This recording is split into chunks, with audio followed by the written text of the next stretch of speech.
What's up, everybody, and welcome back to Fireside Rangers. I'm your host, Anthony Rivardo, joined by my co-hosts, Eric Wilson and Colin Alcabes. And the New York Rangers are almost done with their preseason. At the time that we're recording this, we're just a few hours away from the puck dropping on the final preseason game. And it's been an interesting preseason, and the Rangers have been a little bit banged up throughout this preseason. They've suffered a lot of injuries, most of them minor day-to-day injuries, and pretty much all of them that have been claimed to be day-to-day injuries have proven to be day-to-day injuries, except for one injury, and that's the one to Filip Chytil. Now, that one was called a day-to-day when it happened, but it's been more than a few days. It's been over a week now, and he's still not back in the lineup and not playing in the preseason, shedding some doubt as to whether or not he will be ready for opening night. So we're going to go ahead and discuss Filip Chytil, talk about his injury, what it means for the team if he's not ready to suit up, who gets his spot, who moves where on the lines, and everything else in between. But before we dive into all that, make sure to leave a like if you do enjoy this episode. Subscribe to the channel if you are new.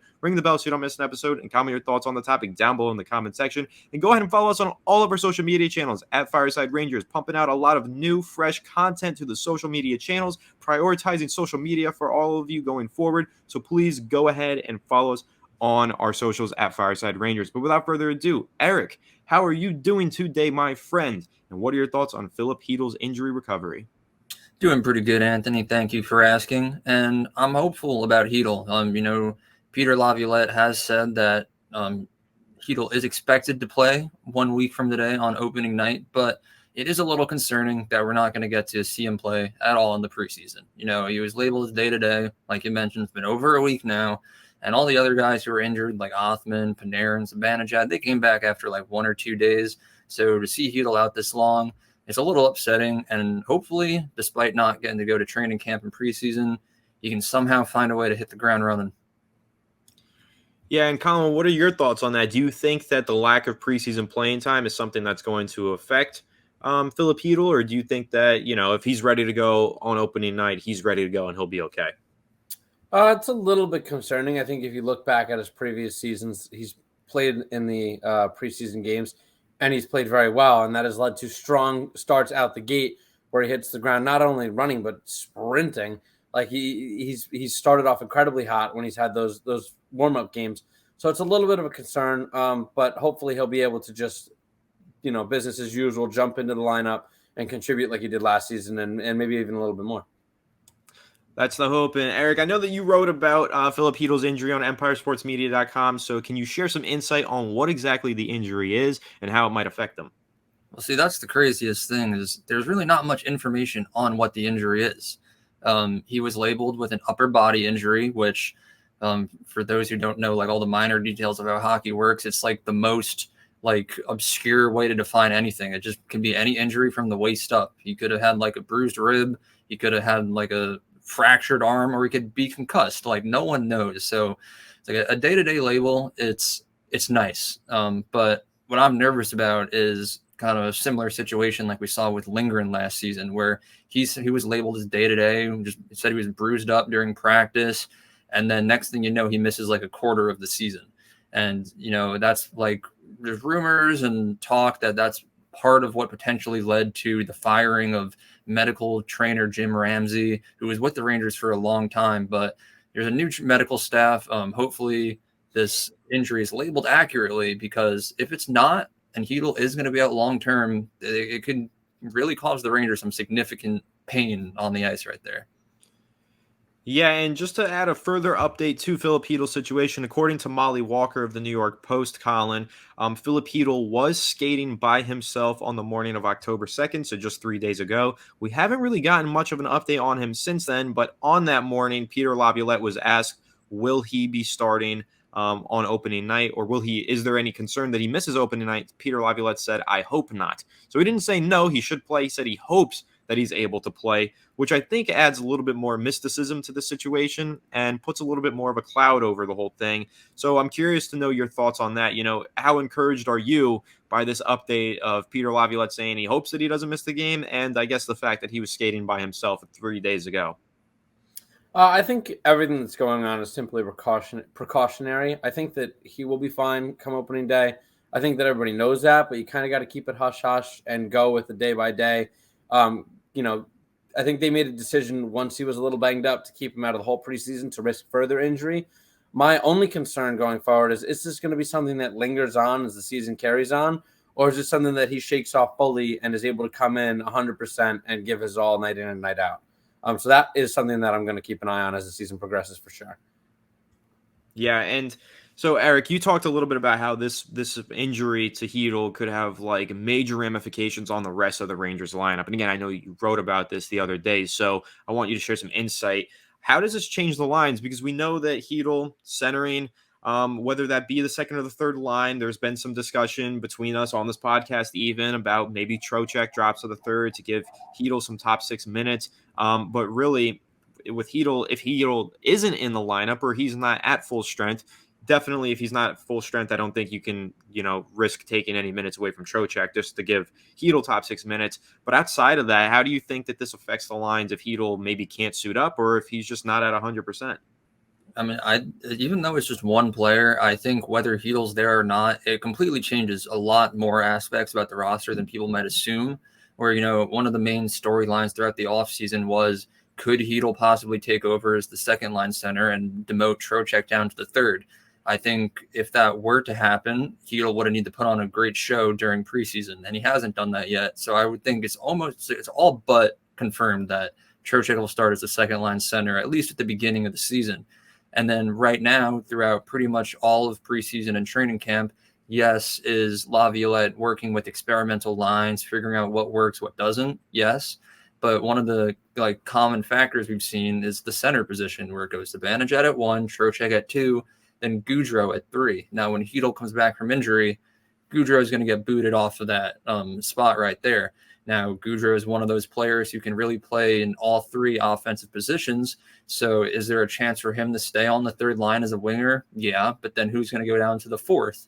If he moves down to the fourth line to be a center, where's Bonino going to go? It's like a whole domino effect of just Chytil returning that would mess that up. And then even to add it even further, you look at the Rangers power play.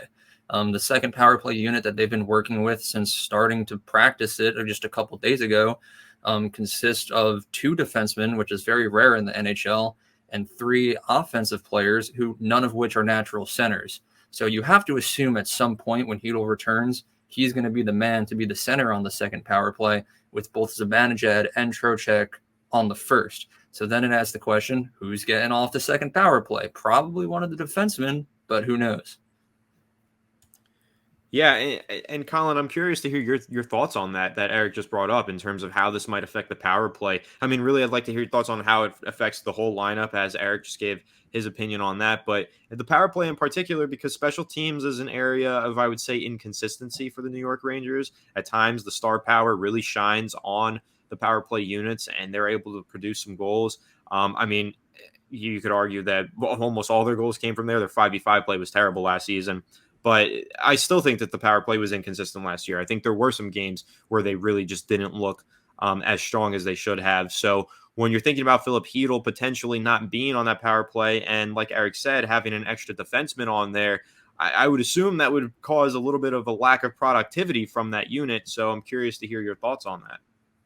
I think if you look back at that second power play unit last year, Chytil was on it, and he was one of the main catalysts. Obviously, they didn't get on the score sheet nearly as much as the first power play unit, but they're still young and developing and learning, and that's kind of the whole point, I think. But Eric couldn't be more right in the fact that with Chytil out, it is just a complete domino effect. Luckily, as opposed to the Rangers of years past, we're pretty deep at center now, with the signings of Bonino, with a guy like Gaudreau and Zibanejad, and Trocheck. We have centers that play on the wing now because we have so many of them. So we're blessed to have so many good centers, and it provides us the depth necessary should he be out longer, and it'll definitely affect the second unit for sure. But I think it's a no-brainer that when he comes back, that he will slot right in to that second power play unit. Where he goes on the depth chart in terms of the 2C or the 3C, that remains to be seen. But I think he will 100% hop back on that second power play unit, and I think you'll see an uptick in production when he does, because having 2 defensemen on the power play unit is kind of unheard of, as Eric mentioned before. And so as quickly as we can get away from that, I'd like to, and stick to the NHL norms of as many offensive minds out there just simply for passing and for getting shots on net. Totally. And so before we wrap this one, though, I want to discuss Filip Chytil and our expectations for him leading into the season. I think that, it's widely regarded among Rangers fans that out of all the kids, Filip Chytil's the most established, the most developed, and the best of those three.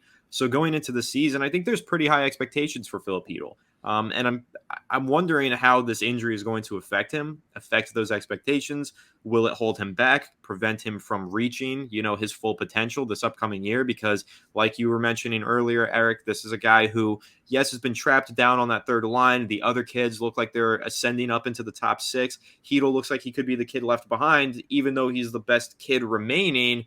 On that third line, he's the best player of the three. So it's kind of a tricky situation for him. And we were hoping that he could have a healthy, solid season and force Trocheck down into that third line, or at least just to earn more ice time. But we'll see how this injury affects him. But I do want to hear your guys' takes on just your expectations for Filip Chytil this season, whether you're expecting a big breakout year, whether you think that this injury is going to hold him back. So, Eric, what are you thinking about Filip Chytil heading into this upcoming season?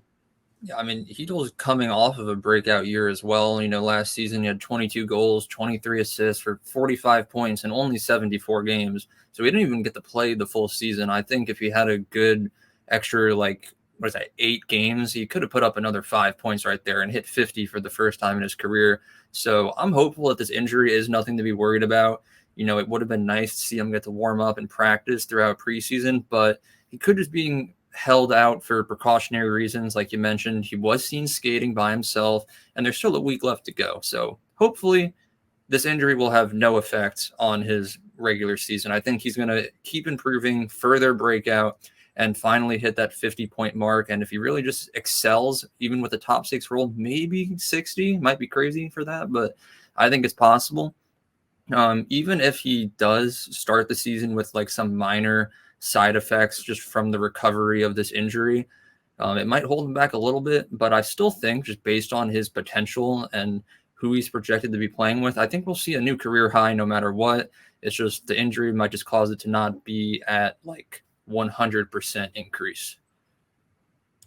Yeah, I think that's a good take. And Colin, want to hear your expectations on Filip Chytil, but I also want to ask you this question on that Molly Walker tweet that I referenced earlier, where it mentioned how Filip Chytil was kind of racing to be on time for the start of opening night. There was a fan who responded to it, said Filip Chytil is like Giancarlo Stanton of the New York Yankees; he just can't stay healthy. So I do want to hear your take on that. How injury prone do you feel Filip Chytil is? Do you think this is something that has been really holding him back his career? Is it something that's going to hold him back this season? Or do you think that's a bad take and that the expectations for Filip Chytil remain high going into this year? Looking at his career as a whole, his very short career, might I add, I wouldn't say he's injury prone. Obviously, in 2 years ago, when he was on the midst of a breakout, he was stringing together some good games. He had a little bit of a concussion history, and he had a couple concussions in that season that prohibited him from playing a full season. But only missing 8 games in a season, that's not bad at all. In an 82-game season, it's a lot of games, and Stanton's missing months at a time. So I don't think it's even comparable.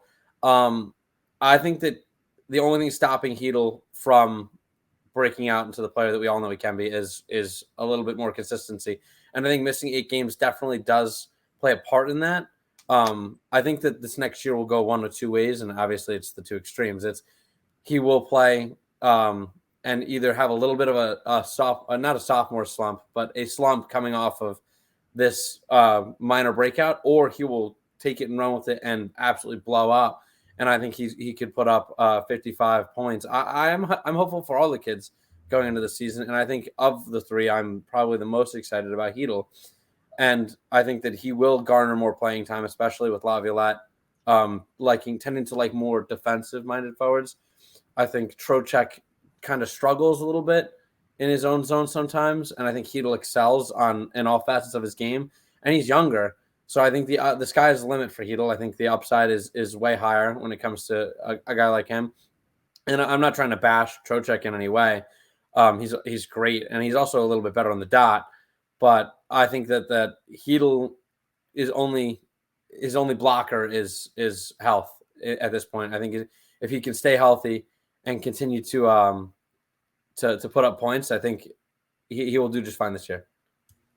Yeah, and I agree with you. My expectations for Filip Chytil are really high. I honestly did think that he was, or going in before the injury, I was thinking this is the year Chytil forces his way up into the top six. I thought that Trocheck looked really good last year. I liked what he provided on the offensive end, but I did think that there were times where he could have done a little bit more, provide a little bit more to the Rangers, and I think that Filip Chytil could provide that more. You know, that stuff that's missing from Trocheck. Chytil's still young, still growing into his own. I think he could take another step forward if he stays fully healthy this season and just force his way up into the top six. So I have pretty high expectations for Filip Chytil, but again, it is about staying healthy. I don't think that this is an injury that's going to linger too long. I don't think he's going to miss a bunch of games, but even if he doesn't miss games, it could be an injury that just still nags at him, you know, and lingers in a different way. Not lingers in terms of keeping him out of games, but lingers in terms of making him not feel 100% going into those games. And that is my one concern for this injury with Filip Chytil. But he is hopefully expected to return soon. It sounds like Laviolette has some confidence that he'll be there on opening night. But of course, we'll continue to update you all on Filip Chytil's injury right here on Fireside Rangers. So make sure to leave a like if you did enjoy this episode. Subscribe to the channel if you are new. Ring the bell so you don't miss an episode, and comment your thoughts on the topic down below in the comment section.